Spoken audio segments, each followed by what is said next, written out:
Next topic हमारे पास है वो है लूप्स। तो इफ एल्स और एलिफ के हमने कुछ बहुत सारे प्रोग्राम पढ़े इससे पहले और सबके बारे में जाना। अब नेक्स्ट टॉपिक हमारे पास रहता है वो है लूप का। लूप क्या होते हैं? तो लूप पे जाने से पहले पहले हम समझते हैं कि लूप काम कैसे करते हैं और देखते हैं कि लूप का क्या क्राइटेरिया हम बना सकते हैं।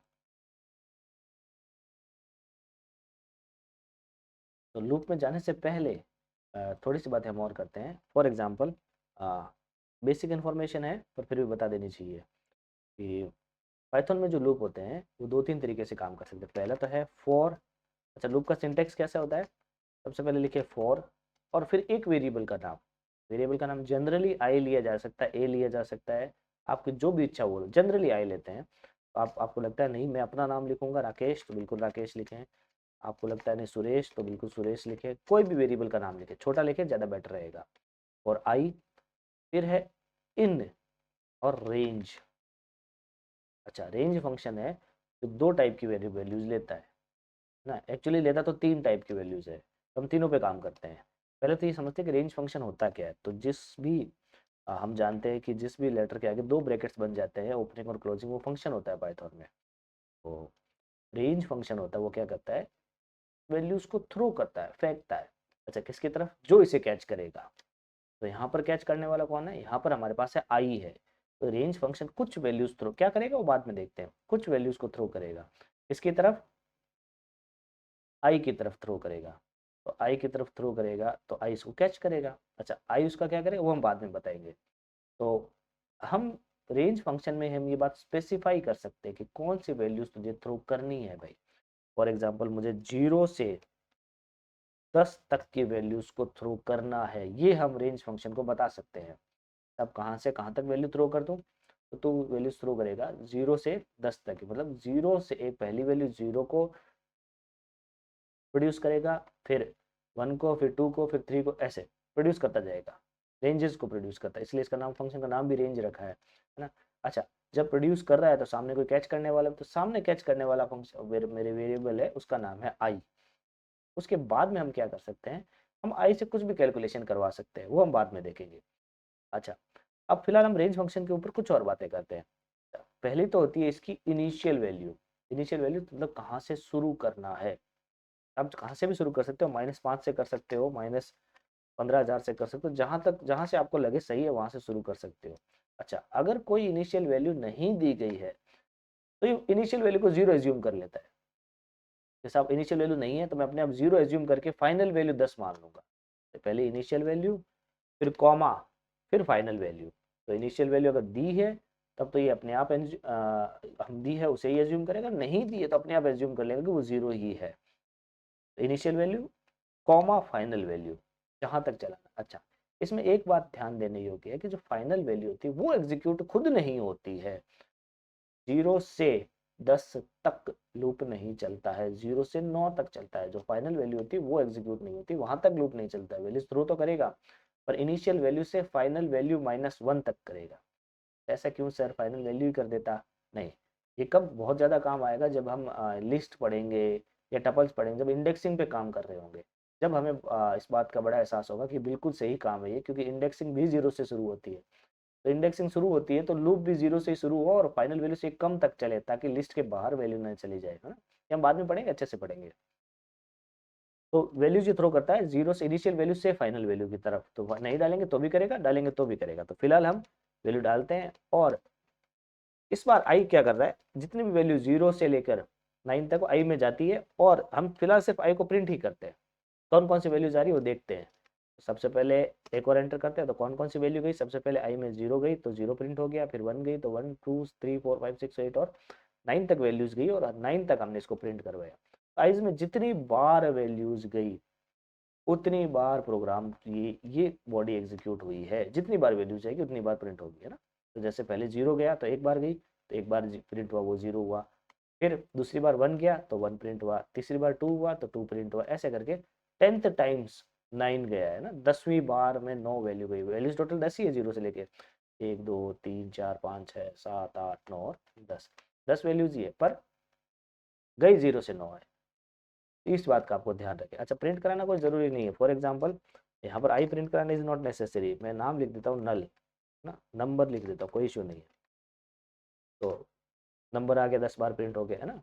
क्यों? क्योंकि सबसे पहले पहली बार वैल्यू गई आई में 0, तो पहली बार जितनी बार आई में वैल्यूज जाएंगी उतनी बार प्रोग्राम की बॉडी एग्जीक्यूट, फॉर लूप की बॉडी एग्जीक्यूट होगी ही होगी, है ना। तो पहली बार 0 गई तो एक बार गई तो एक बार नंबर आया, फिर 2 बार, फिर 3 बार, 4 5 6 7 8 9 और 10 बार, तो 10 वैल्यूज गई है 0 से लेकर 9 तक। 10 नहीं गया, 0 से लेकर 9 तक 10 वैल्यूज गई है। ऐसा। एक और बात, अगर इनिशियल वैल्यू नहीं दी है तो ये 0 अपने आप एज्यूम कर लेगा, है ना। आई को प्रिंट कर लेते हैं और इस बार 5 लिख लेते हैं, बहुत बड़ा नहीं लिखेंगे। इनिशियल वैल्यू इसने अपने आप एज्यूम कर ली कि 0 से 5 तक आप चला रहे होंगे सर, मैं 0 अपने आप एज्यूम कर लेता हूँ। अच्छा, 0,5। थर्ड वैल्यू और भी दी जा सकती है, वो होती है इसकी स्टेप साइज। स्टेप साइज होगी कितने स्टेप से इसको आप वैल्यूज को थ्रो करवाना है। जैसे अभी तक हम एक ही स्टेप साइज से करें, पहले 0 करें, फिर उसके बाद एक स्टेप बाद में 1 आता है तो 1, एक स्टेप बाद में 2 आता है, तो अब नहीं, मैं चाहता हूँ नहीं सर, एक एक स्टेप से ना चले, 2-2 स्टेप से चलेगी। तो 2-2 स्टेप से चलेगा, पहले 0 और उसके बाद दूसरा स्टेप आता है 2 का, कि 1 को तो छोड़ दिया इसने, फिर 4, फिर 6, फिर 8 और उसके बाद सीधा 10 ही आ जाता है। तो 10 को तो लेता नहीं है, क्योंकि फाइनल वैल्यू हम ये जानते हैं कि फॉर लूप होता है तो लास्ट वैल्यू फाइनल वैल्यू को नहीं लेता, उससे एक कम को लेता है। तो 0 से 9 तक, तो 9 तक तो 8 ही होता है, 8 के बाद 10 आ जाता है, तो उसको तो एक्सेप्ट नहीं करने वाला ये। तो 3 लिख सकते, कुछ भी आपकी जो चाहे इच्छा लिखो, आप 5 लिखो, कोई फर्क नहीं पड़ने वाला है इससे। जहाँ तक प्रोग्राम एग्जीक्यूशन होगा वो होगा ही। 0, 0 से 5। अच्छा, 5 के बाद में कोई है नहीं है, बस बात खत्म। तो 3 चीजें, इनिशियल, फाइनल और स्टेप साइज। अच्छा, अगर इनिशियल वैल्यू नहीं दी गई है तो मैंने बताया फाइनल वैल्यू अपने आप एज्यूम कर लेता है ये। अच्छा, पर फाइनल वैल्यू के बाद में स्टेप साइज नहीं दे सकते, क्यों? क्योंकि अब ये समझेगा इनिशियल वैल्यू 10 है और फाइनल वैल्यू 5 है, तो 10 से 5 की तरफ लूप नहीं चल सकता, है ना, जब तक कि स्टेप साइज को इन्वॉल्व ना किया जाए। और कैसे कैसे वैल्यूज में चल सकता है, अभी जैसे बात हुई हम वैसे ही बात कर लेते हैं। अगर इनिशियल वैल्यू बड़ी है और फाइनल वैल्यू छोटी है तो लूप नहीं चलेगा। कब चल सकता है? अब स्टेप साइज को हम माइनस लिख दें कि सब आप नेगेटिव साइड में स्टेप साइज चलाओ, तब चल सकता है।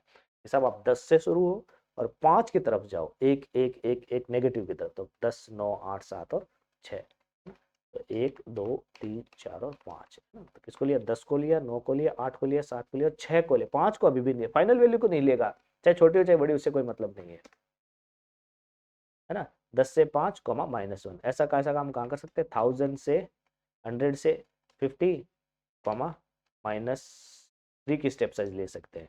तो 100 से शुरू होगा और 100, फिर 90, सीधा 97, ऐसा, क्योंकि स्टेप साइज 3 की डाल रखी, फिर 94 और कहाँ तक चला है ये?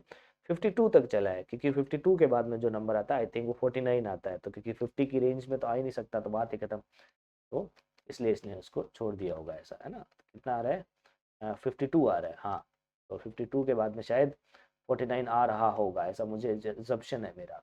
तो क्योंकि फाइनल जो लिमिट है वो 50 है, तो फाइनल लिमिट को भी नहीं लेता है, तो 49 को तो लेगा ही कहाँ से, ऐसा। तो ये लूप की फंक्शनैलिटी। अच्छा, लूप को यूज़ कहाँ करते हैं हम? लूप को हम जनरली वहाँ यूज़ करते हैं जब बार बार रिपीटिशन चाहिए हमें, हर बार कोई रिपीटिशन करवाना हो। जैसे 0 से 10, और अब मुझे क्या करना है? प्रिंट करना है 2 इंटू आई, है ना। तो 0 से 10 नहीं चलाते हम, 1 से 11 चलाते हैं इस बार। 1 से 11 का मतलब क्या होगा? इनिशियल वैल्यू 1 होगी, फाइनल वैल्यू 10 होगी। 10 बार चलेगा लूप 1 से 11, पर फाइनल वैल्यू 10 होगी। तो 2 इंटू 1 को अगर प्रिंट करेंगे, 2 इंटू सॉरी आई को प्रिंट करेंगे, तो क्या प्रिंट होगा? सबसे पहले 2, आई में सबसे पहले चली जाएगी 1, तो 2 इंटू 1 प्रिंट होगा, फिर 2 जाएगी तो 2 इंटू 2 प्रिंट होगा, और इस तरह से 2 की टेबल प्रिंट हो रही है। 2 फिर इंटू 1, फिर 2 3 4 5 6 7 8 9 और 10, इस तरह से वैल्यू प्रिंट। जब रिपीटिशन करवाना हो, बार बार रिपीटिशन का, तब हम लूप को यूज लेते हैं। इसके 2-3 लूप और भी है, वो भी हम पढ़ेंगे, जैसे एनहांस लूप भी है। तो फिलहाल इस पर बहुत सारा काम करते हैं ताकि हम बहुत सारी चीज़ें सीख जाए। ऐसा मैं भी यहाँ पर 50 लिख दूँ, कॉमा स्टेप साइज यहाँ पर, फिर इस बार 4 की लिख देता हूँ और 2 इंटू आई प्रिंट कर रहा हूँ। तो सबसे पहले आई में वैल्यू गई 1, तो 2 प्रिंट हो गया। अच्छा, दूसरी जो वैल्यू गई है वो स्टेप साइज 5 की थी यहाँ पर, तो दूसरी वैल्यू गई है सीधी 5, है ना। एक से सीधी स्टेप साइज 4 की है तो लिख गई 5, 5 इंटू 2 कितना प्रिंट हो गया? 10 प्रिंट हो गया, ऐसा। तीसरी वैल्यू में भी जितनी भी गई होगी, 5 है, 5 और 4 9, 9 दूनी 18, तो 18 ऐसा। तो बेसिक जो रूल होता है लूप का वो क्या होता है, रिपीटिशन करना होता है। तो आप जितने चाहे बार उतनी बार रिपीटिशन करवाएं। अगर आपको लगता है कि इन नंबर्स को मैं आई को यूज ले सकता हूँ तो बिल्कुल यूज ले। आपको लगता है नहीं यूज लेना मेरा भी पर्पस नहीं है, मेरा पर्पस सिर्फ इसको इतने टाइम्स रिपीट करना है, तो भी करे। बस ध्यान यही रखना है कि कितने टाइम रिपीट हो रहा है, टाइम्स आई, ऐसा लिख देता हूँ। कितने टाइम हो रहा है ये जरूर ध्यान रखें। तो 1 से 10 तक लूप चलेगा और 9 टाइम रिपीट होगा। 1 से शुरू होगा और 9 तक ही चलेगा। टाइम्स 1, टाइम 2, टाइम 3, है ना। तो ध्यान रखें इसमें इनिशियल वैल्यूज ली जाती है और फाइनल वैल्यूज को ड्रॉप कर दिया जाता है। फाइनल वैल्यू -1 तक लूप चलता है। 0 से 10 तक 10 बार, 1 से 10 तक 9 बार, है ना। वैल्यू 1 से 9 तक ही आएगी। समझ गए भाई लूप कैसे काम करता है। स्टेप साइज आप चाहे जो डाल सकते हो। तीसरी वैल्यू होती है स्टेप साइज, है ना। तो टाइम्स 1, 3, 5, 7 और 9।